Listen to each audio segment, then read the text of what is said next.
Take 5.5. We were at the local thrift store today, and I picked up a few more Hardy Boys books to replace all the ones that were damaged in the water issue. If you just go look at another video of mine from a year ago around, you would see that my Hardy Boys book collection was in this tote, which was stored in a closet at the bottom of the stairs in the basement, and the shut-off valve for the hose outside was leaking for a long time, and I didn't realize that. So a lot of my books got damaged.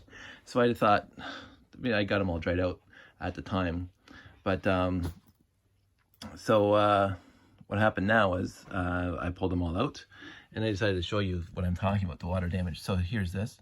So this is book number 2, one of my originals. There's no mold in the books, but when you get a book wet, this is what happens. It goes pretty funky. So I've been replacing them one at a time. And so when you look through here, there's that. There's some squigglies here. So some of these books have to, or should be, replaced. Not a lot of them though, as surprisingly, not a lot of them. So this is books 1 through 58. They're all there. And then of course the Hardy Boys Detective Handbook. I started buying the newer ones that were released when I was in my 20s and 30s, and I didn't, obviously, these are meant for kids. I didn't like them at all, so I stopped buying those. But then I also started buying the original prints when I found them. So my dad gave me his collection. He had 3, 5, and 37, which I think is this one. And I started finding more at consignment stores and thrift stores. And so I've been replacing them. I also found the book club ones. So these are different, again, different prints again. And again, whoever they were sold to. But they're very nice. So I've been, anything that's unique, 1962. Anything that's unique, I buy. And then, so this is what I was talking about. So I found 55 and 56 at the thrift store today. So I'll go here. 55 and 56. So these are the 2 I just got from the thrift store, and you can see that they're pretty much mint.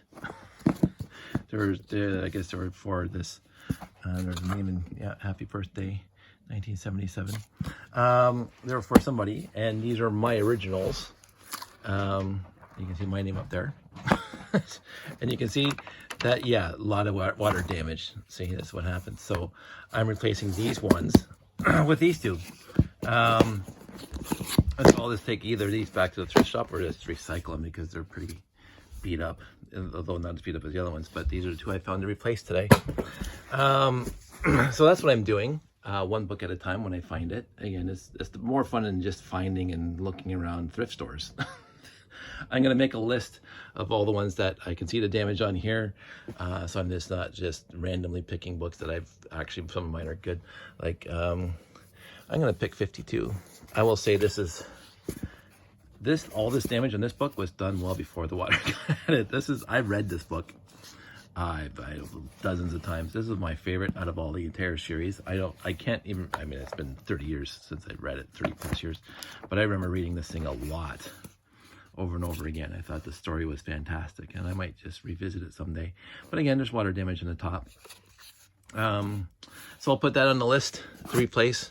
But some of my originals, here's this guy, didn't get damaged at all.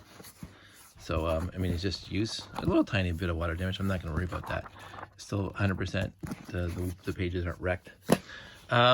So this is what I'm going to do. I'm going to keep on finding those. If there's some, there's another one I found, which I didn't know they do. They released a triple book, books 1, 2, and 3. Kind of neat. I bought it. It was at a thrift store, and you can't go wrong buying a book that you actually want. You can go wrong by storing them in a tote and putting them underneath a leaky faucet, leaky shut-off valve. But if you don't do that, you're fine with books. I will say that many of my books that I've had over the years, my entire Star Trek collection overall, and a lot of other books, my science fiction collection, all went to the thrift store because we have a pretty small place, not a lot of room for storage or libraries or bookshelves, and I'd rather have my Lego collection than books that I'm never going to read again. And if I want to read them again, I will go to the thrift store because they always seem to have them, or a used bookstore.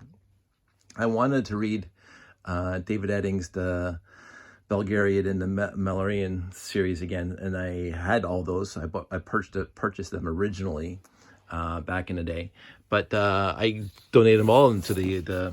This one's really bad. That one got really a lot of damage on it.